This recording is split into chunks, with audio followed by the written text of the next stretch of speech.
Hey, who'd you talk to? What's going on? It is me, Mike Leopard King Mike L. This is Legit Paranormal's Open Bar Monday night. It is January 23rd, 2023, which is 01, which is 1, 2, 3, 2, 2, 3. Just take out the zeros. Never mind the zeros. So what do we get? I get Ugats on God is what I get. Again, well, you know what? I add up. If I can add up 3 plus 2 is 5 plus another 2 is 7. And on the other side, what I do is I multiply those sons of guns. In the middle, 3 times 2 is 6, and then I get to 1. Now I'm 7 on both sides. For the math geeks, hope that we're happy. It is open bar, meaning that it is up to us what we decide to discuss. So here's what we're going to discuss. First off, I'm going to discuss this. The only place to go for personal care and attention, if you're looking for medicinal marijuana edibles, visit highharvest.net. Highharvest.net. Fantastic product, fantastic people. Not like a big business where you're like just somebody standing in line. Okay. Secondly, I'd like to give a shout out to Jai Mack. Hope she's doing well in her recovery. Also, we have Buddy Thayer out on assignment today. I get the feeling like he's watching me. It's like this creepy feeling I keep getting, but I'm okay. I myself am a bit, what do they call it, under the weather. So tonight we will be showing our episode where we had Nathaniel Gillis on as a guest. It was a fantastic show, and since I am running the bar, then I am running what we watch.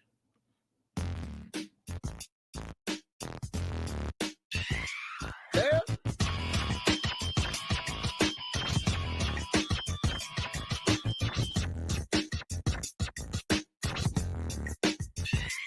There.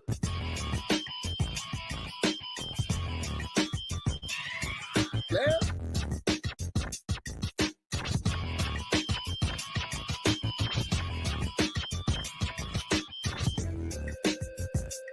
There.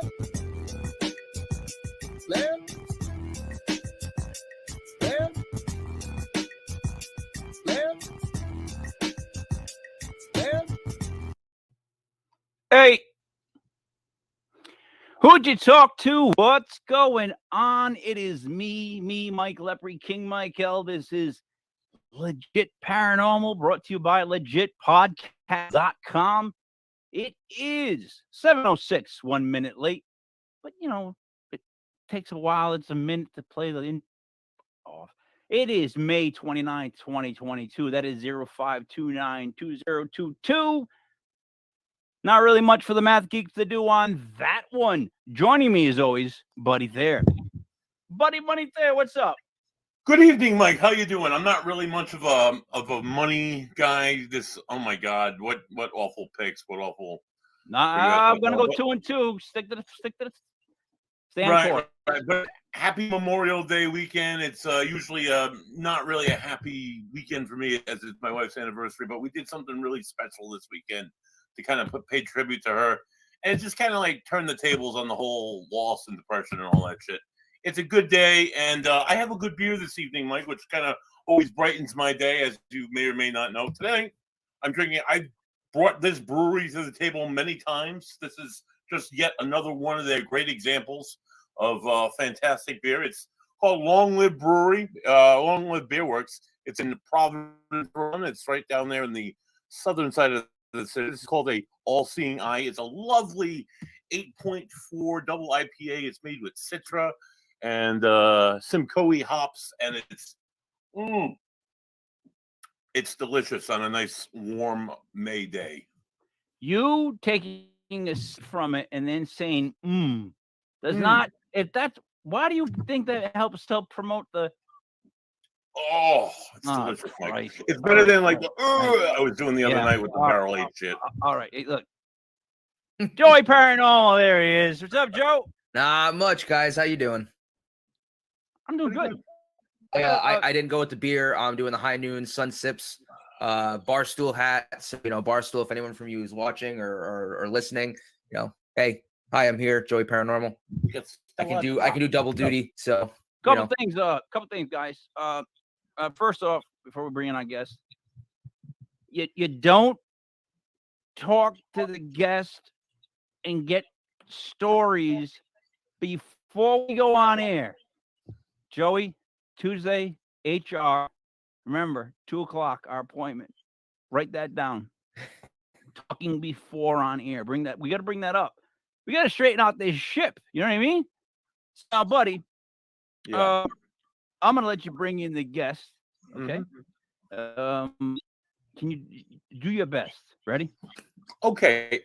We are shouting at the devil this evening. Welcome, demonologist, author, and I dubbed him philosopher as he delves into epiphenomenalism. Which I hope I'm saying that right. I doubt I am, and maybe we'll hear more about it soon. Welcome to the show, Nathaniel Gillis. Thank you for having me, guys. I'm glad to be with you, and I'm excited to be talking about this subject. Nathaniel, first off, I threw a couple of you in the intro. You look different every single time. You're a man of you're like a chameleon in the sense of how you can look. And first off, that's what I wanted to say to you, because it's quite impressive. Secondly, before we go over other stories about things you've done, maybe I got a little help from James, maybe I didn't. But let's talk about, for everybody listening, demonology. Because here's the thing. I say it to my wife, and she goes, "Oh, geez, oh, no." So there's just something in the name, demonologist. So for everyone listening, what is a demonologist? Well, the classic definition of a demonologist is somebody who studies demonology. When I first got booked on Coast to Coast 3 years ago, they tried to put me in that box. What are you researching currently, right? And the producer said, "Oh, you're a demonologist." That's literally how it started. And so that's what I'm classified as, but my research as of late is kind of stretching beyond demonology and the ufology and the UFO abduction phenomenon. But as it currently sits, that's the definition of a demonologist, somebody who studies that more than they study all else. So is that name for what you do a pro or a con? It sounds like it could be both. I could be honest. It seems like if it came up as a softer name or a different name, it might be a better way to get around it. But I mean, I guess if someone had thinking about they had demons, they would want a demonologist. I come from an evangelical background, and people think that I worship demons. Yeah. The demonologist, right? And I said, well, if that's the case, then does an oncologist worship cancer? No. And so, it's very interesting to me, because it's like, I don't really know. I would never assign a certain amount of value or devalue to the title. It's just somebody that studies what ancient demonology is, and whatever these malevolent beings are. That's really what I do. See, and I get that. And I think what it is what I've studied in my life is people. And I just know what, like, when you say a word, you can get a reaction from somebody. So I don't know. I like the term, and I mean, it makes sense to me, but I'm just letting you know, like, it always seems like when I say it, certain people just get squirmish. Joe, you know what I'm talking about, right? Yeah. It's always, there's those terms in the, the kind of the paranormal community where, like, you're talking to somebody about it and you start mentioning, certain things you do, and people kind of just get like really, you do that? And it's like, well, no, you've got to understand, it's not exactly how you think it is. There's a lot. It happens all the time when I'm trying to explain certain things to people. You start getting to a point and they're kind of like, well, you do stammer on though, Joe. Go ahead, Nathaniel.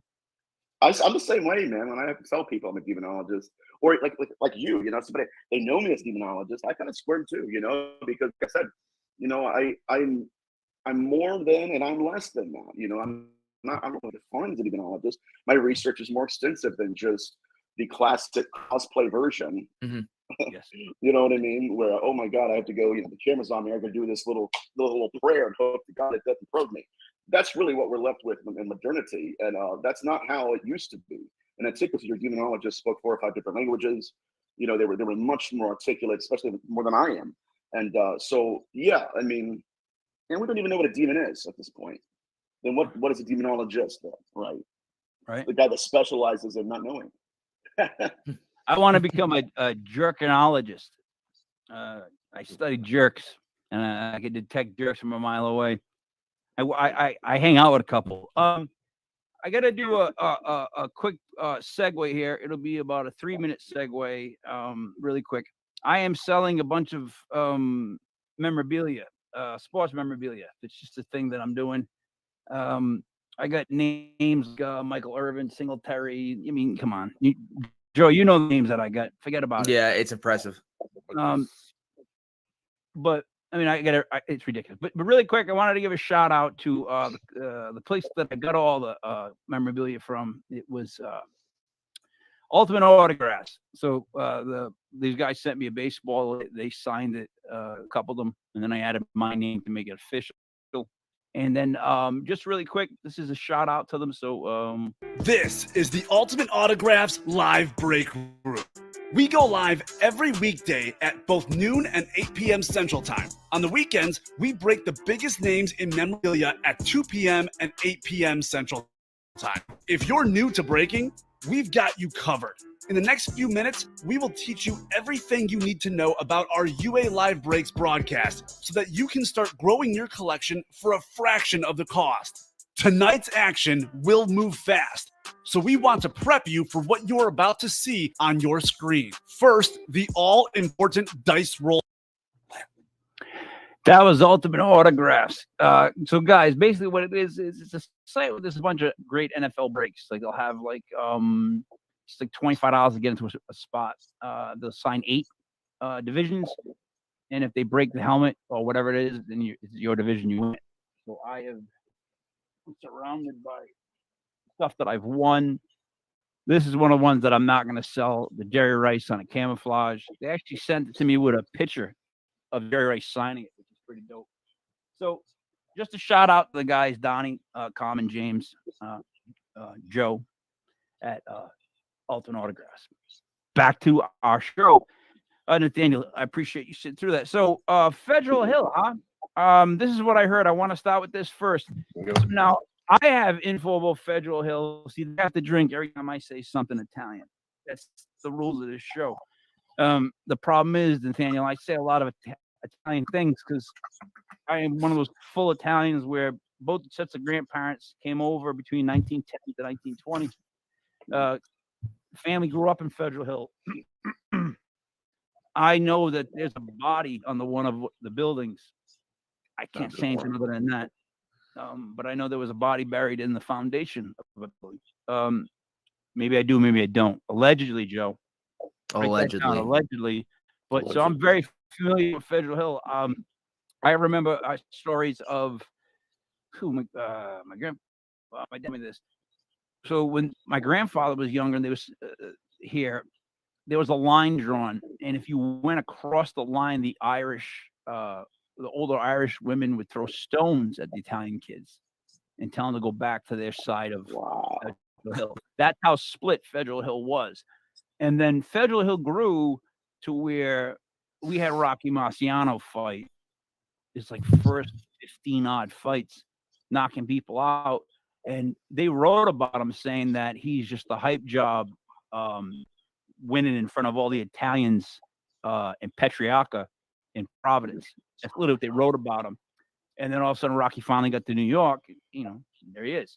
But Federal Hill was so much bigger than people gave it credit for because Petriaca was such a big mob boss. He was so much bigger than people thought. And Rhode Island's the perfect spot right in between New York and Boston. But Federal Hill itself is literally embedded in Italian old school. I mean, it's changed now, but back in the day, dude, it was. And so, what do you think of it? I'm just telling you the background. What do you think of it? Me, I love Federal Hill, man. I love it. It's because I come from Ohio, anything like that here, nothing. It's mostly just farming communities, and so we have I think like one authentic Italian joint here. Really? One. Yeah, oh, no. one. The rest of it's just and it makes me mad. And so whenever I go to Federal Hill, man, I'm not lying. They open up at 11. I'm there. I'll go to Constantino's Vianda. I'm there. I'm getting my Italian lemonade. And then, you know, I spend so much money there because I don't have that food here. So you know, I stay. I'm sorry. Here's what you got to do, man. You got to go to New York System, get wieners, right? Yep. Get the coffee milk. Ask for coffee milk, right? Of course. Then you got to go. You can't go to Mr. Lemon. They're closed right now. What? I can't believe that. Why is There's a place Mr. called Lemon cool? She Somebody fell I down know and went to got hurt. Mr. Lemon. The woman fell down and got hurt. Oh shit! Yeah, so that was one of the best lemonade stands, but that's not open right now. Got nothing on Mr. Lemon. So Federal Hill, what I would say is get some Italian food, get a tattoo, and what else would be the best thing there? Just get in a bar and listen. Oh, isn't it? It's just, I don't know. It's a great time. Alio's Bakery, Mike. Come on, get some Zeppelas, get some cannolis, some of the best Italian bakeries. Aspet, Sunad, Nathaniel. It's incredible. Yeah. So, all right. Tell me what fulfills with this. Like, is it doing like getting? Like, tell me what fulfills you with this. With demonology or yes, like what you've done. I was gonna say, man, Italian food fulfills me really well. No, Italian. I can tell you about Italian food. Anything cheese, we're good. So, you know, I don't really know. You know, I grew up in a haunted house, and so that was my very first experience with this phenomenon. And so the older I became, the more I wanted to understand it. Why was it that it singled me out? You know, I mean, even though we had like 4 or 5 other people living in the house, I was the only one that was being pestered and haunted by this entity. And so the older I got, the more I put myself into ancient manuscripts. Then I read demonology, what's called demonology literature, all the way up through antiquity to modernity, trying to understand it and consume as much as I could. I'm sorry. You're in a haunted house. You grew up in a haunted house, first off. You're the only one that has the effect of the haunted house? To that extent, absolutely. You know, whenever it was very weird, whenever people would go to bed at night, that's when this being, or whatever you want to call it, just began to manifest. Like, it would always start at the same time of the night, like 2:30 a.m., and I would hear it just walking in the living room. And I'm an little kid, and we had wooden floors, so you can imagine how paralyzed I was when something that I cannot see is physical enough to displace its own weight to where you could hear it, its footsteps walking up to my door every night. So, did you tell your family? Absolutely. Yes, I did. Every night, you told them every night at 2:30. Yeah, pretty much. And my dad was working first shift, so he would get up like 4:30, 4:45 in the morning. And it was just, you know, it got to a point where I had created a coping mechanism with it. You know what I mean? Where I would just have to tell myself that, yes, it's real, but it doesn't want me to be afraid. And it was kind of, I had to kind of like gaslight myself into existing around it. I mean, I filled an entire grade because of this. And to this day, I don't know what it was. I think it was either, see, in demonology, we kind of classify things weird. It was either a person that committed suicide, or it was an entity that caused a person to commit suicide. The reason Did you try to trap it? Did you try to trap it? No, I didn't know what to do with that. I was 8 years old. Yeah, no, I'm saying as an 8-year-old, all right, so as an 8-year-old, there's 2 things you could do. Hide under your covers, right? Because no one's listening to you. Or if you know that it's there every night at 2:30, I'd set a trap. Try to set a trap. Like, I'm being honest, as an 8-year-old, I'd have like every rake I could find in my dad's shed. Like, I'd have all kinds of shit ready, whatever I could find. Did you do that at all? Did you arm yourself up? I'm being serious. Did you arm up? No.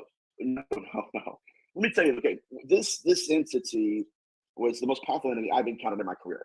Yep. When I first encountered it, it was at the actual open house. So my dad took me into the room. He said, take a look around. We're going to go talk to the realtor. So I'm looking around and everything, and I get on my hands and knees, and I look underneath the bed that was in the corner, and there was this full-bodied apparition, a little girl. She was about 6 years old. She was pale in complexion. And after that was over, I get back in the car, and I asked my dad, you know, did the family have any kids? My dad's like, no, you know, it was an estate sale. The parents had died, and their children didn't have any kids at all. And so that should have been my first sign, right? Yeah. At the time, I'm thinking, okay, like that's weird. I guess some neighborhood girl just snuck in the door when it was unlocked or something. No, I mean when we actually moved into the house, the room that I was living in, it had a stench to it, and it was a stench that only I could smell. It wasn't something other people could walk in there. They couldn't feel anything. They couldn't smell anything. But me, it smelled like death. It smelled like something had died in here. And so the more I got into my research as an adult, the more I realized that what I experienced wasn't exclusive to me. There's hundreds of millions of people in the world that have experienced this throughout history, even the stench that I smelled, right? Mhm. Even that smell. And so, at the time, I didn't understand how to deal with it. I knew that I was learning things about it that did not fit the blueprint of demonology my church gave me. Demons do not have physicality, I was told. Then how is it, displacing its weight? Demons don't smell, then why did it stink to me? And so all of these things kind of really inspired me to dive further into this research. That's why I'm here tonight. That's what led me to where I am. So, see, that's unbelievable, and that's incredible for kid to have to deal with. But here's my question: how many people in your family with you? At that time, it was four. It was four total. Me, my brother, my mother, and father. Did you lose trust at all for these people in your family because they just never listened? I mean, let's be honest, man. If this is what Somewhat. I goes mean, on and they never listened, like, most of the time, I would end up even like I would end up pulling my bed, like my mattress off my bed, and I would just pull it there. It was the weirdest thing, man. I mean, it was literally like a line of demarcation. When you walked into that room, you felt it. When you walked out, not so much. Nathaniel, And what did they think was wrong? Like in they other didn't. words, I don't. I what, don't. what I what don't was know. their theory? They thought I was, to a certain degree, for a period of time. I think it was maybe for the first 2 years, they thought I was just being over anxious or suspicious, and I had a very good imagination. But when it came down to like me failing a grade in school, because I wasn't sleeping at all at nighttime. I would turn my light on. I would just tell myself to stay awake, because what was happening is whenever I would go to sleep, I would instantly go into the same nightmare of someone committing suicide. I'm an 8-year-old kid. I don't even know anybody at that moment in time who committed suicide. I didn't even know that was a real thing. I'm 8 years old. I'm a video game player. I had no context for this stuff. But what I knew was, if I close my eyes, I'm so tired that I'm going to go to sleep. And if I go to sleep, that entity is going to influence my dreams, and I'm going to have the same nightmare. It's recurring of somebody putting a gun in their mouth, the same gun, the same person every time, and pulling the trigger. And so then I would go to school, I would pass out on my desk, and then repeat the process over and over again until finally failed a grade. But I don't know why they were kind of dismissive of it. And I think that to a degree now I'm thankful for it, because it does give me some form of immunity and an understanding of sort of almost like a discernment dealing with these entities. And that's the way I rationalize it. I know, man. I'm thinking, what the fuck? Get him some help, some sleeping aid, for Christ's sakes. Could you get the guy some NyQuil? Could someone check in on the kid, buddy?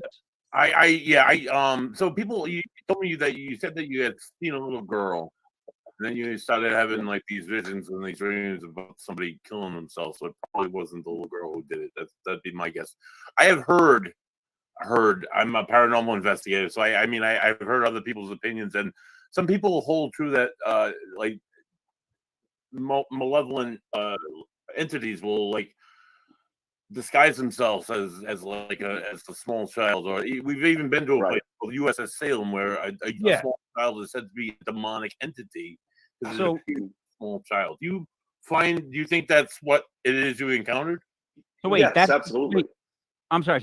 So that's the Carl Johnson Keith Johnson split right there. That's what I call the split of what a child is. One believes that it's actually a child. One believes that it's a demon posing as a child. So I'm sorry again, Nathaniel, your side of it is. Okay. Well, I think it varies case to case. I mean, there are case studies, especially American Institute of Psychical Research, where it is a ghost. It is an entity. A disembodied soul. a little girl. However, I lean towards the side that if this is a malevolent entity, absolutely it will manifest to you in a very innocent fashion. It wants to gain trust. It wants to create some form of tacit covenant with you and it. But I will say in this case, I don't believe that was a little girl at all. I believe, again, I'm an 8-year-old boy. It would appear somewhere as a girl near that, somewhere near that age range. But when I actually moved into the house, that's when this entity mutated. It evolved. It was not just a little girl anymore. Now it's a cloudy apparition that hovers like a cloud in the corner of the room. Now it's not just that innocent, pale-faced, beautiful little girl. Now it's something. Literally, when it would walk in, it would make you feel like the smallest particle in the universe. It would fill up every crevice and crack in the room. It would just push you. It was some kind of existential crisis that it would just emotional, physical. It was yes. everything, every level they can affect you. Like senses, your senses were affected. Everything. And so I mean, I even saw a shadow figure one night. And so to answer your question again, I will say that I believe it's case to case. And so I would say they're both right, but they're wrong. I think it's not this or that. I think it's both. But it does vary case to case. Like I said, sometimes it is just a benevolent entity or a ghost, and other times it's an entity that knows to appear to you as something innocent to kind of manipulate. This is so we've been doing this paranormal show for a year and a half. I'm going to call it. Where I finally found that I sit on this is that I just refuse to believe that kids' spirits are kept behind. Like I have a credo where I think all dogs and kids should just go straight up. And then when I find out that places that have like kids and locations and you can come and you'll hear the kids, but like some people can make them pass on, but they won't make the kids pass on. It just blows my mind, like why it wouldn't be like a whole like group effort to find the kids that I think are actually kids and help them move on. Secondly, I think it's mostly demons. I think if it's going to be a little kid voice, then it's going to be something that's going to suck you, because a little kid voice is just like, I don't know. Again, I was trying to explain this to somebody recently at one of the Paracons we're at. Like some people, like they have paranormal abilities, but like I think the ability to read people and to just kind of know bullshit before it happens and that kind of stuff, that vibe, that guys, that Italian vibe, drink, Joey. I gotta my beer. You know what I'm gonna say? It's just a way of reading people. So, I guess. So let me break it back down to this. My biggest issue is I feel like you didn't get enough help at your house growing up, and that's a horrible thing for a kid to not feel like someone's got your back. Like you always need to know someone's got your back. That's why like dogs are great. Right, a dog would have been a great companion for you. But the thing about dogs is you got to let them know you run the show, that you got their back. That way they feel comfortable. So it just sounded like you needed someone to make you comfortable, dude. And I feel bad for that because it sounds like you went through a lot of that you didn't have to go through. Dude, there were nights, man, when I would fall asleep and wake up, and I would wake up to hearing a full blown conversation going on above my head, and I didn't understand. I would never be able to understand what they were saying. It was almost as if they didn't want me to understand what they were saying, but they wanted me to hear them enough to know they were there. That is terrifying. I mean, it's like, but you're right. It put me in a very awkward position. Did you write it down? Did you try to get engaged, dude? Like, did you try to like get involved with these demons? Did you try to like go on the offensive? You know what I mean? I know it sounds odd, but I always went into automatic writing. I would do automatic writing because whenever I was experiencing this, it would kind of trigger. This is gonna sound weird. It would kind of trigger my own giftings or whatnot. Like it was almost like they were using that to communicate. And so while I was experiencing that, I was also knowing things about people that they didn't tell me. I would pick that stuff up. And now that I'm older, it kind of does fit the blueprint. It's the same. I believe in the same entities, the UFO abduction phenomenon. And that's it's a whole nother show. But I think I had to go through it. I had to. I don't know why, but the teacher's always silent when the test is taken, and I think that it molded me into who I am today. But it did suck. Yeah. Well, all right. It was So, freaking awful for a while. and we do get into UFOs. We will, but that because this show we'll talk about anything. There's really no rhyme, no reason. That's kind of like bullying in a weird sort of way. Like, Yeah. when I grew up, there were fights every morning outside the school, and I say that people always they shrug it off, but it was always fights. It would be like the 6th grade is gonna beat us up today. Why? It's Tuesday. You know what I mean? And then we catch a It's beat. nice out. Yeah. Yeah, it would just Yeah. be one of those things. And like, but bullying is something that made me who I am. Like, I went from being like feeling like I didn't exist and I was a prey for all these. Because remember when as a freshman in high school, you think back, especially in my era, the seniors were steroid freaks, like they look like pro wrestlers. Like, you guys don't remember my era, man. Fucking A. Like, these guys were just jacked, and you felt like I gotta go to swim class with these motherfuckers. Like, really? Then I go to swim class, and what do they do? Punch you, push you, whack you. Like, a big guy can't walk. A guy that's muscular for some reason in high school could not walk by me without throwing me a shot. Like, as a freshman or sophomore. I can see that. You know what I mean? And you can see it comes. I You want totally to see that. but that's what built me. So, all right, Nathaniel. So it shapes you. It hardens you. It must make you very difficult in relationships. No offense, because you must have a lot of stuff that someone else is just not going to understand. Yeah, that's why I'm single, man. My last relationship. My bad. I didn't know. I really didn't know you're single. My bad. Yeah, dude, Yeah, you know what? Legit Paranormal's most eligible bachelor is to the left of my screen or right, depending on how you look at it. So there you go. To the left. Yeah. You're now Nathaniel, the most eligible bachelor. Yeah. Gillis. Oh hell, dude. Yeah, my ex, I could never talk to her about this stuff. She was very, very, very shut off with that. But I do think a lot of that trauma sticks with you. It's not like it just, when I start thinking about it, like especially a few drinks, then those memories just start bubbling up. And I tell people all the time, it's really interesting to me because as much as Hollywood tries to show us what a real haunting is, they try to manufacture a haunting. You can create an apparition all you want to, but you'll never be able to replicate that unction, that presence, that consciousness, the terror. That psychological effect. Yeah. The not knowing when or what's going to happen was always my like. I worked in a place I didn't, and not knowing when, but knowing something was going to happen. Oh, that probably the most terrifying.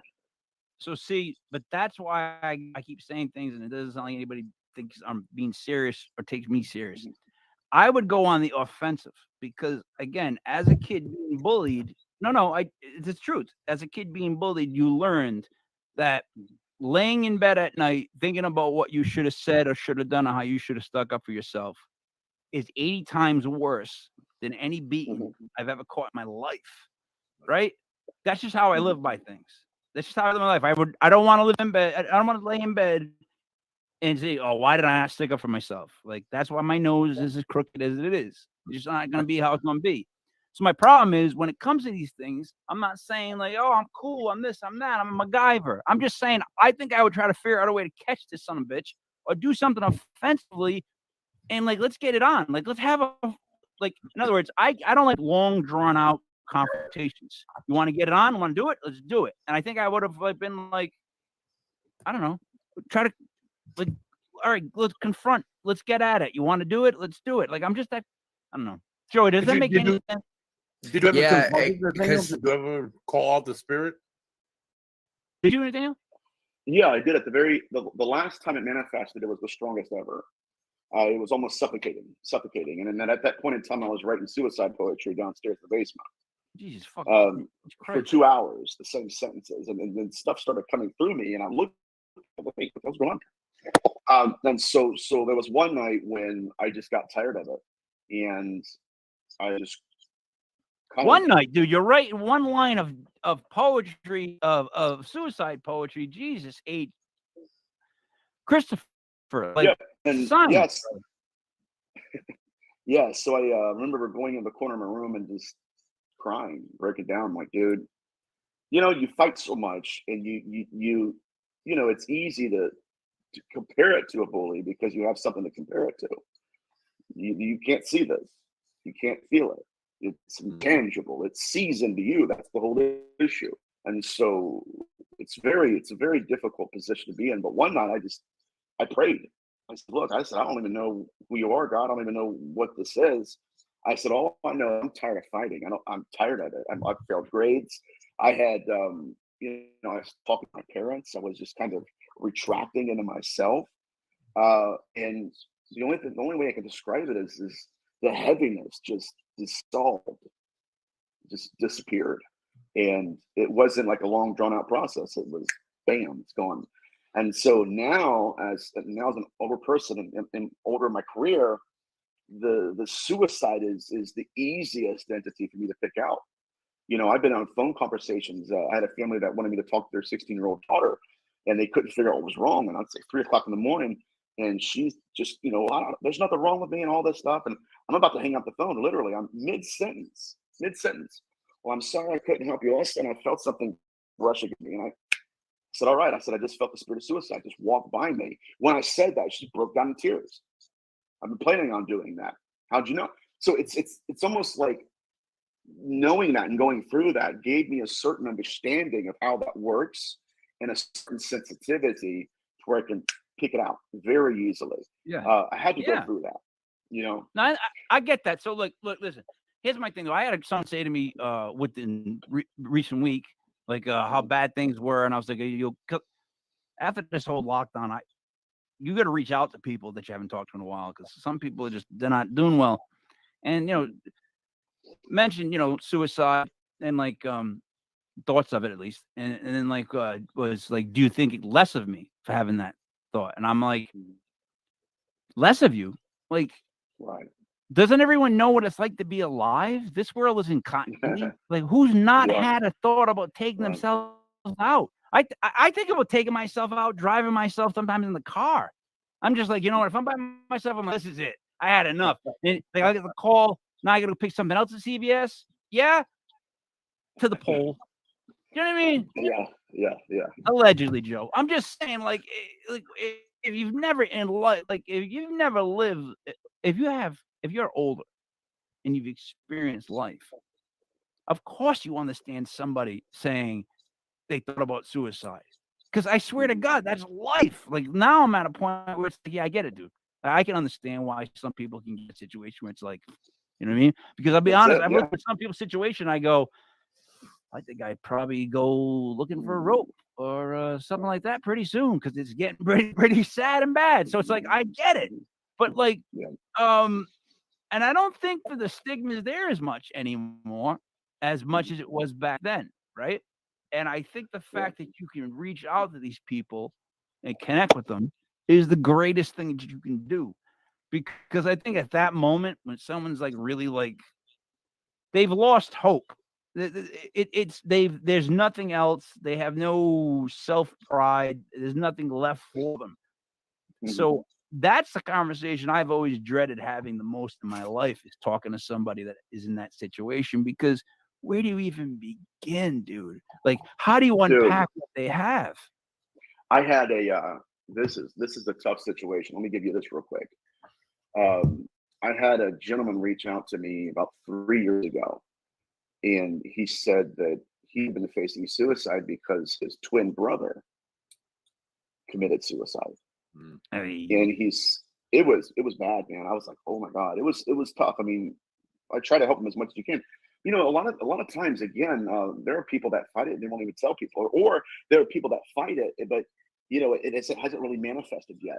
I had one case that's really interesting too. Is a case out of Cincinnati. The mother wanted me to help the son, and the son had like some kind of possession going on, and son would take his body and look around at people and stuff. It would tell him things about the people that he would never otherwise known. And I asked the mother, I said, if I ask you questions, ask you to tell me the truth. I'm going to help you guys. I'm going to be lied to. I'm going to drive an hour and a half, pay my own way, my gas, everything. At least tell me the truth. She said, okay. I said, do you have a spirit of suicide in your family? Has there been somebody in your family that's recently committed suicide? She said, no. I said, okay. And as I'm talking to her, instantly, I see myself sitting on a couch. It's at nighttime. I look over to my left, and there is a man, tall man, white man, black hair, kind of looks a little bit like you, but his beard was all black. And I saw him look around, and then he darted into a room. And all right. And I said, who is this?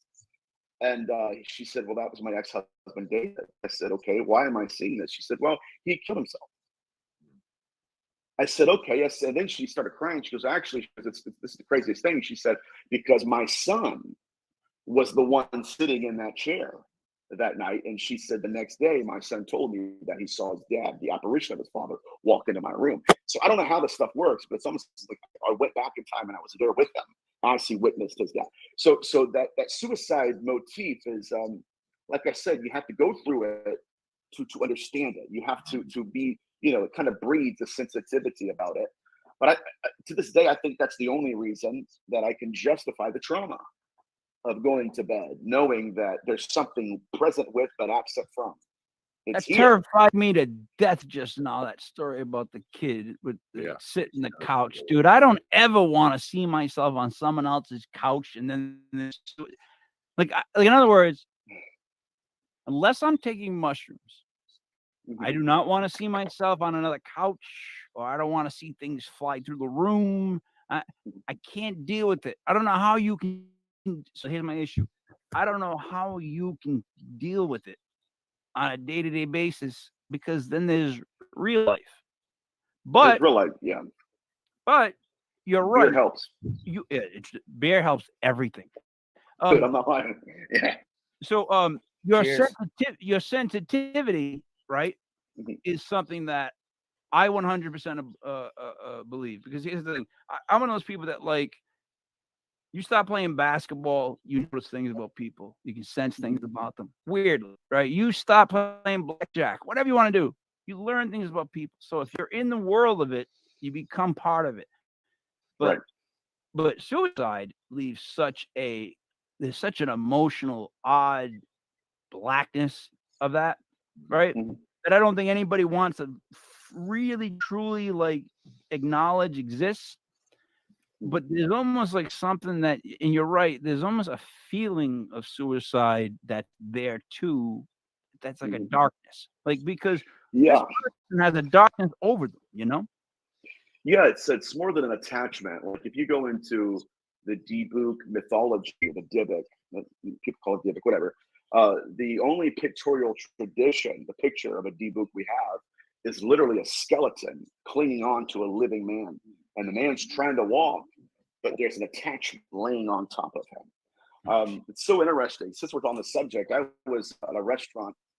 God, it's been 4 or 5 years ago. I was outside. I like cigars, so I'm smoking a cigar, reading literature. Yeah, bro, light it up, man. I get yelled at though, because the way it's upstairs, although the wall of fingers, so maybe she's laying down, and she doesn't watch this show anyway, so maybe I will. Continue. Yeah, brother. Yeah, man. So I'm out there just researching and smoking a cigar, and a friend of mine walks up and says, "Hey," he says, "there's a girl that I know, and she's here with her boyfriend, and she's curious about what you do." I explained to her what you do, and she thinks you can help her. I said, "All right." So she's there with her boyfriend. I've never met her. Matter of fact, I just saw her about a couple months ago.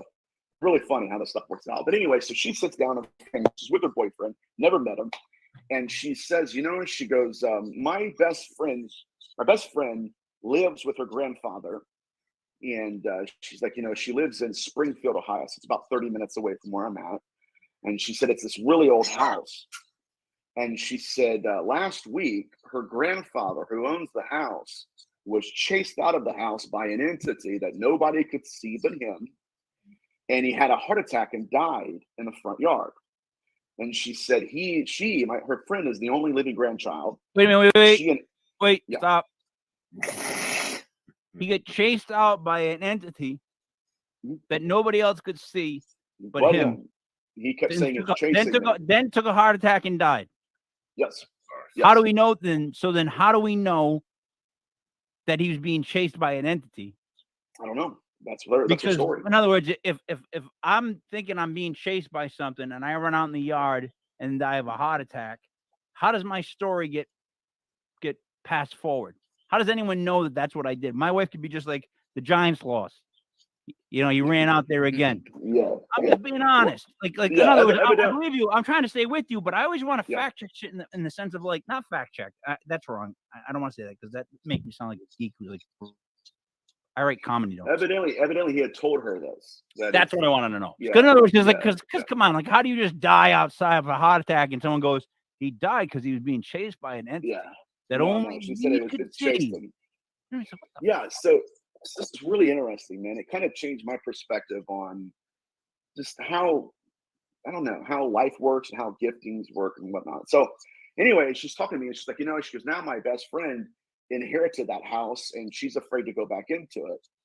And I said, okay. And while I'm talking to her, I could just feel this heaviness and I could just see it. It was like in some kind of second side of this dark cloud land on her.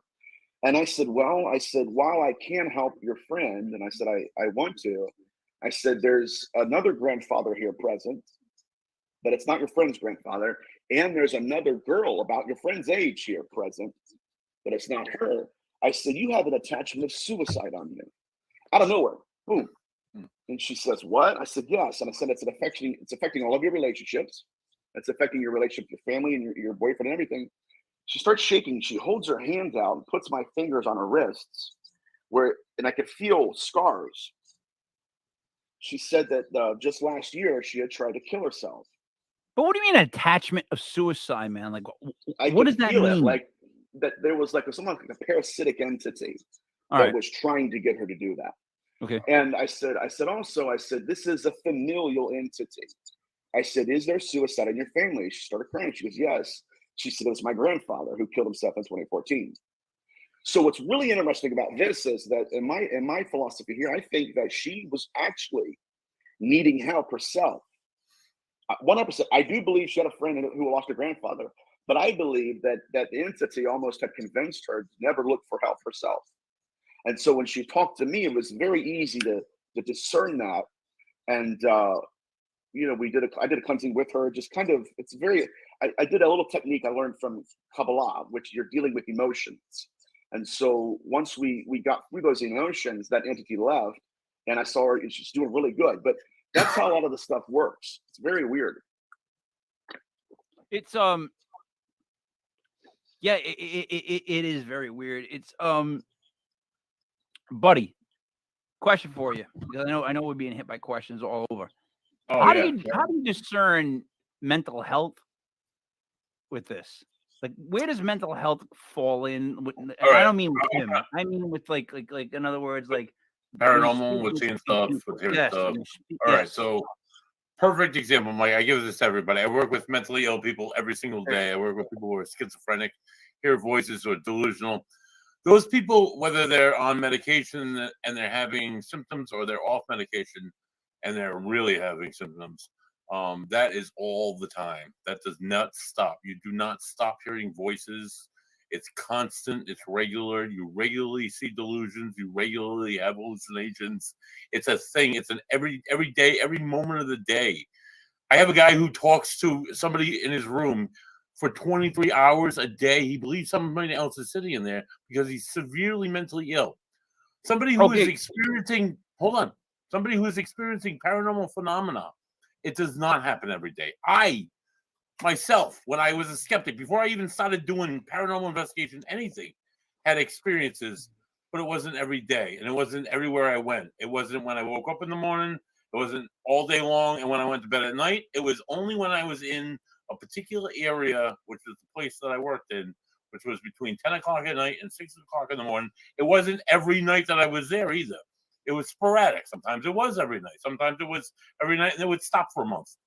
It was, so that's the difference between how you can tell the difference between somebody who, in my opinion, who's mentally ill and who's experiencing the paranormal. It's not all the time. It's random.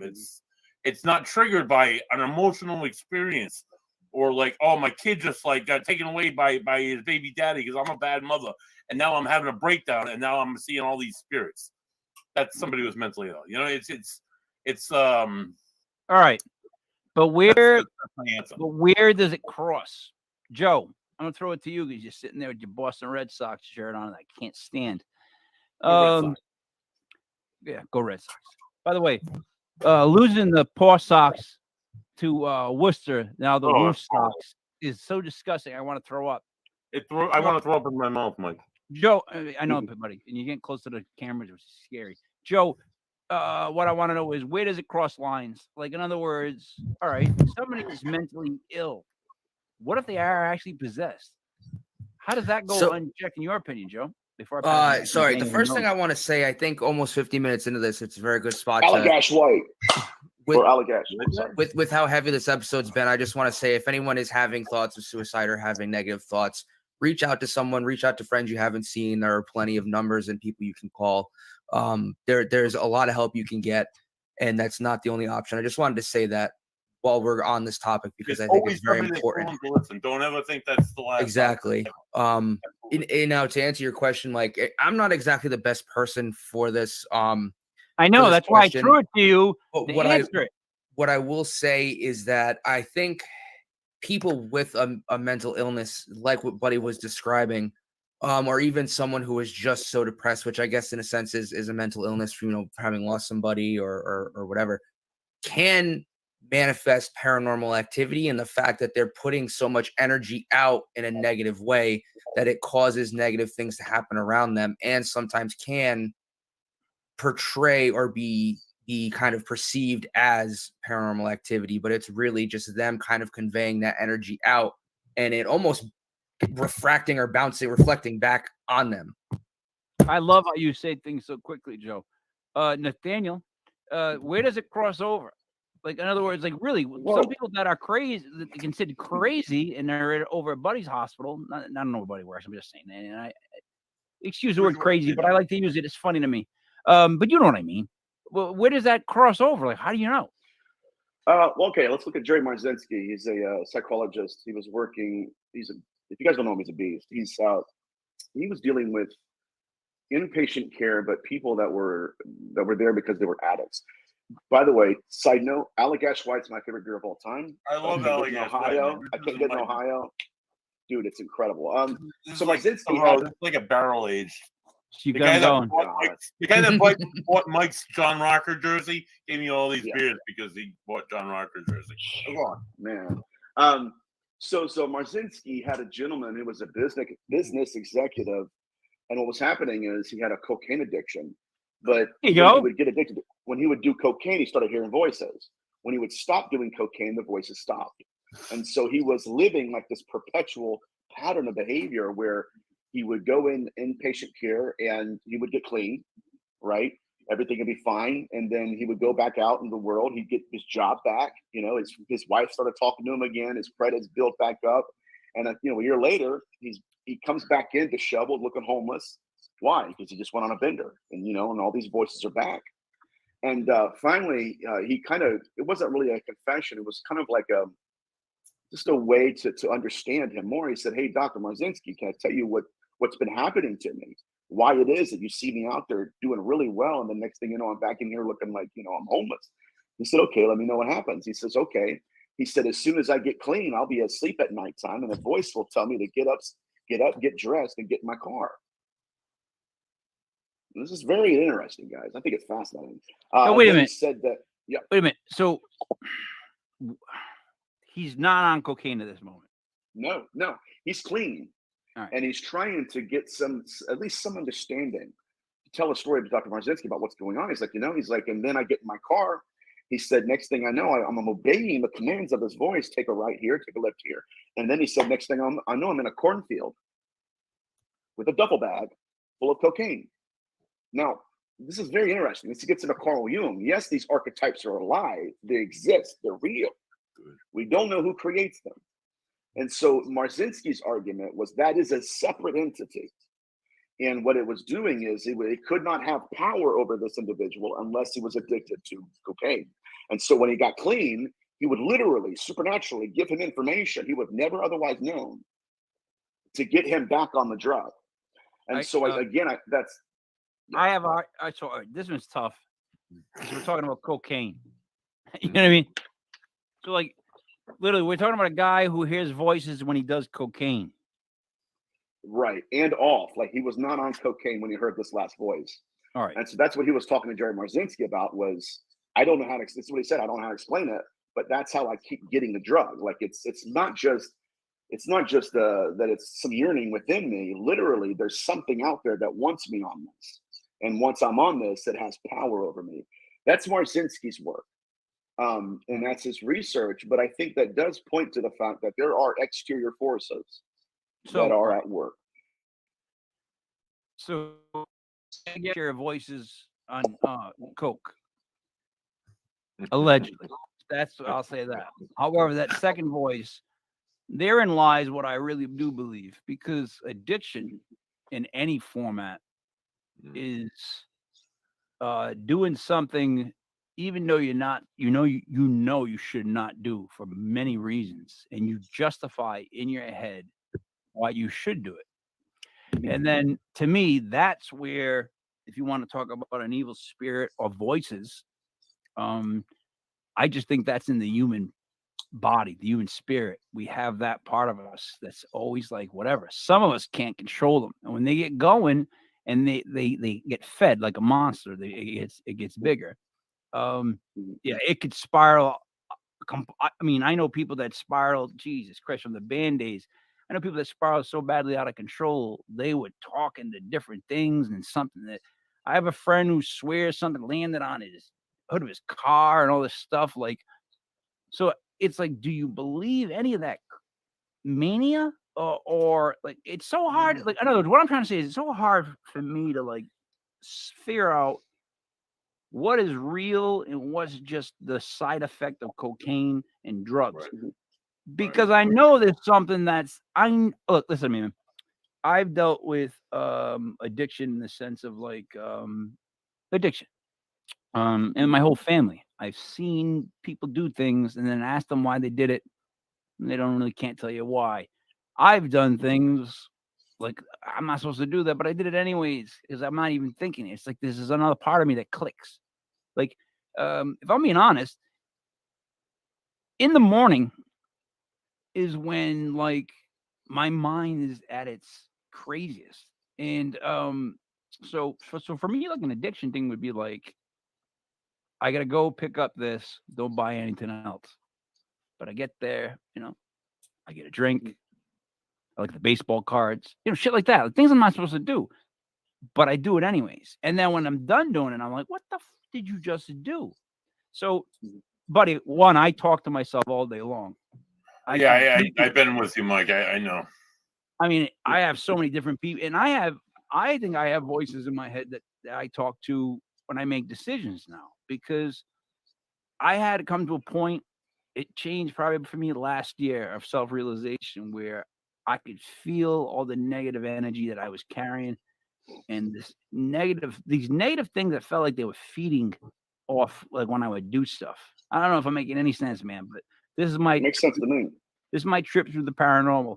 And what I've learned is that it actually made me closer to my faith, and like believing in a heaven and believing in an afterlife. And it's easier having my parents pass. Like, my mom passed the day after Christmas. So that was it for me for parents. But it's made it easier in the sense of like, they went somewhere. I know they did. And when I talk about people that are paranormal investigators or whatnot, especially on that buddy on the Salem, I tell them that I can feel like that they are trying to protect me at all times, because I ask them to when it comes to paranormal shit. Like, I want them to be like a dampener almost. Like, I don't want to see stuff. Like, help me out. Like, just block everything out. God's honest truth. I feel like it works, and I feel like my ability to read people, your ability to tap into like people when you feel like that um suicide feeling. I think what we both do, even like Joe, I can't speak for you in your sense of how you deal with people, but I can talk for Buddy, and I'm not busting both, but like Buddy's got a way where I know he can, when he's talking to people, he can immediately sense what's going on. He's in that world. So he's in that world. We all have our ways of touching things. that's more paranormal than anything else. It's we can tap into other people and understand what they're going through, or like, man, you can sense it to this point where you see things. I think that's so that I guess what I'm getting to is I guess it's a gift, right? I mean, through all this shit you've done and dealt with, it comes if you can see that on other people, then you can help. If you help one person, then Yeah, it's it like, comes you out know, of trauma. Yeah, you're right. It comes out of trauma. Like it's very weird.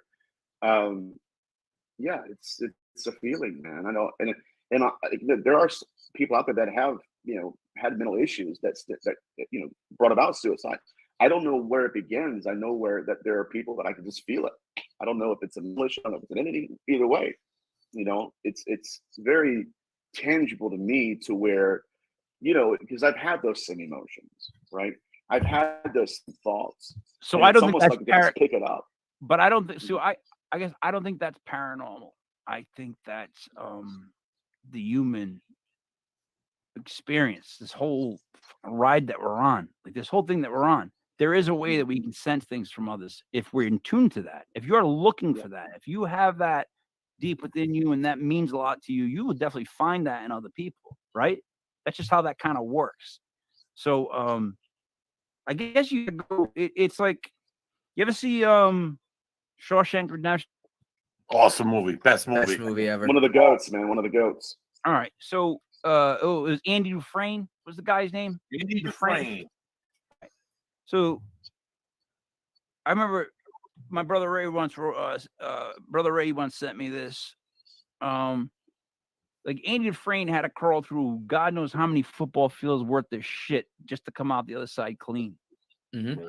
And like, yeah, that's exactly the perfect way of summing up everybody's journey with shit. Like, you gotta go through the field of shit, but if you keep going, there's that moment where you know what I mean? Like, there is that moment. If you keep going, you will get that Andy Dufresne moment of coming out the other side. It just sucks. And man, we haven't gone on about in this hour. We haven't talked any really of the stuff that you've done, but it's been great to get to know you. Amazing. First off, like now I can't wait to have you on Federal Hill. Yeah. Dude, you know what I mean? we've got to Or do whatever. that. Right there, Got Federal Hill? to. Dude, And yeah, we got to, man. I like to get people to understand what it is that you do, the name, your reasoning, the person behind what is being done. You know what I mean? Because this whole Yeah. man, the whole paranormal thing is, and you, by the way, obviously you're a great poser, and I mean that with poser as in like for photos, because you took Oh, phenomenal Here photos. we go. okay. I realize a poser. I know, and Yeah. I get it. What I meant was, you're photogenic. Is that better, There Joe? you go. It's HP. There you go. I'll So- take that over the other way. That'll work. Right. So you're one of those guys who got the good paranormal things and all that stuff. But like with James and with Carl and everybody that I've met, it's so much better to get to know them as people, to understand, and then to backtrack and understand what it is they do and why they're doing it. Because to start off with just like what is it that you do? What have you found? What is it? It's like Right. just superficial. Man, I can catch that on any other podcast, And hopefully Carl has seen the neurologist by now. And he's getting help with his migraines. Hopefully he'll reach back out to me. Carl writes messages that are so elaborately long and eloquent that it makes me feel like a fifth grader responding back. Like, you know what I mean? Like, okay, brother, we'll do, dude. Yeah. Like, what do I gotta say? TY. Yeah. What do I gotta say? You know what I mean? But all right, we hit an hour. So Nathaniel, what would you like to get across right now? Is there anything you'd like to plug before we guys? Yeah, I think that these entities are by different rules because they're playing a different game. They have a different morality. They have a different belief system. They have different symbology. And as a field, demonology is groping in the darkness. That's where we are, and I think that's really where we're at. You know what? So let me ask you this: Is it? Should we be afraid of the dark, or because that's where everything lurks, or is it something where we should go into the dark? I well, Move I away think from the light kind of land. yeah, I think that right now, if we collected the data sample and looked at the various case studies throughout history, we're never really able to get a firm grasp of what we're dealing with. You have Catholic demonology that says that we're dealing with horns and hooves. You have Jewish demonology that says at least some of these beings are disembodied souls. And then we go into ufology and we have beings that are literally causing people to be self-seeing, where you can come out of your body and look at your body, and you're in two places at once. So I think that throughout history that there are certain behavior patterns that link demonology to ufology. And I think that we have biblical texts that point to that.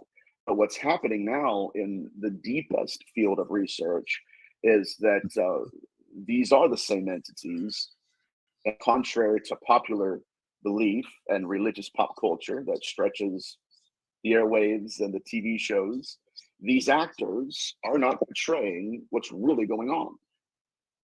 They're not. No, no. We're told that these entities hate crosses, and yet they're throwing crosses across the room. The cross has authority over them, yet they just remove it and walk into the room. None of it fits. And what we're doing now, at least in my field, is that we're becoming dogmatists in the sense that it doesn't work, but I want it to, and so I'm going to create data that suggests that it works. No, Father Sinestro of Amino is a 16th century Franciscan priest, saw a demon that was so powerful and so immune to curses. He was a pagan demon. How are pagan demons even existing when religion itself tells them they're a demon?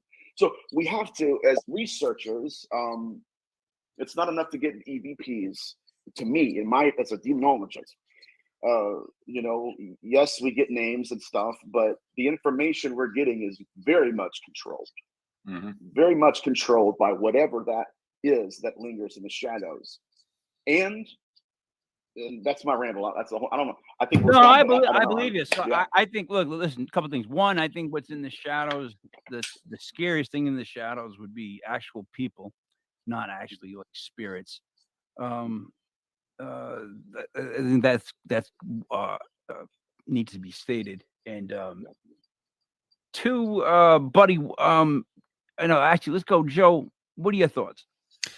So I just kind of want to Correct reiterate again. This was a very heavy episode. If anyone is having any thoughts of suicide or just really Making need it help and needs to heavier. talk, Jesus, man, come on. please reach out. I mean, yeah, you can say that, but again, I think it's important. I mean, we just went through this whole episode of trying to help people, or how Nathaniel's been helping people in a lot of senses, but specifically in this one, I think it is good to harp on. Reach out if you need help. There's always someone that you can talk to, that you can confide in.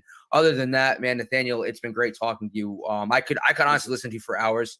And I definitely am looking forward to the next time you're in Rhode Island. Buddy can show you some good brewery, can tag along and drink some good beer. Absolutely. Awesome. Buddy. Awesome, guys. Oh Buddy. my god! And the thing of being an investigator, I could pick a brain and delve into this for hours on end. Unfortunately, we only have about an hour. So next time you come to Rhode Island again, look us up. We'll do Federal Hill. We'll do Long Live. We'll do all the breweries in Providence. We'll have a good time. Next week, speaking of a good time, next week tune in on next Sunday live at 7:05 as we welcome Matt Warner. He's coming back to the show. He's going to talk about his recent purchase of the Hartsville house and the various paranormal events he does there, public investigations, groups of, like, say, Ocean State Paranormal maybe going out there someday and investigating. And they're doing the, this year, a couple months from now, July 31st, he's doing the Wicked Pizza Para Fair up at the Hartsville house in Rockland, Mass. So we'll have a whole lot. Wait a minute. So we get to ask Matt next week if he needs MC. You could ask Matt. I don't know if he'll need your services or if you have coronavirus, but maybe we'll, Mike. I don't know. Come on, I was there for the ship. I went to the Bigfoot convention in You missed one, Mike, Mike, and that was the one you I were missed supposed to one see. stupid So, thing with because I was sick, and you're gonna hold me to it? I'm just saying, the one you were supposed to MC, you Do you bailed think on the it. champ would have missed it, Mike? The champ? Dude. No, the champ wouldn't have missed it, Mike. Don't, Joey, don't. Why would you poke a sleeping Yo, bear? got So, you on that one. Nathaniel, I want to let you in on a little thing here real quick. So we do a bunch of different podcasts on the site, legitpodcast.com. We started off with football, and then it advanced a bunch of other stuff. And I was like, we got to do like a Art Bell Sunday night paranormal type show, and that's how this started because that's just what I want to do. Yeah. So everybody involved in the channel is in a fantasy football league because we really started with that, and some of us are really good at things like this. So we thought we got together the best 12. I told them in the beginning who would be the champ. They didn't listen, Nathaniel. This is the problem. Here we go, Joe. Here it comes. And then the guy won. And then so it's a character that I actually go into. I'm not gonna do it now. But they don't like him very much. But he's true to his word. He is the champ. But anyways, it was a pleasure having you on. I appreciate that you can deal with us and still get your information across. Like I'm glad that we got the start to peel back what it is, who you are, what it is that you do, and intention wise. I'd love to have you back to do like a deeper dive. Man, I keep saying to buddy, and no one wants to listen to me. Like I could get this little. I want to get this little the parlor. I want to get the parlor. It's like a bar in Providence. Right. But I want to fill it with like paranormal speakers instead of like rock bands. Like my way of doing it, I want to do it like stand up, but it's not stand up. Obviously, it's paranormal speaking.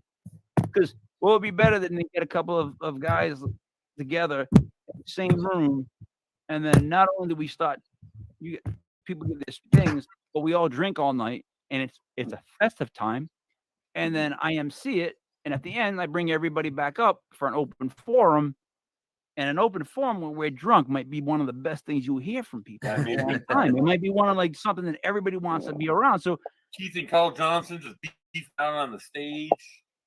You'll hear cases you didn't know existed, man. That's my point. We'll be throwing out stuff like I never told you about this, but this actually happened. Yeah.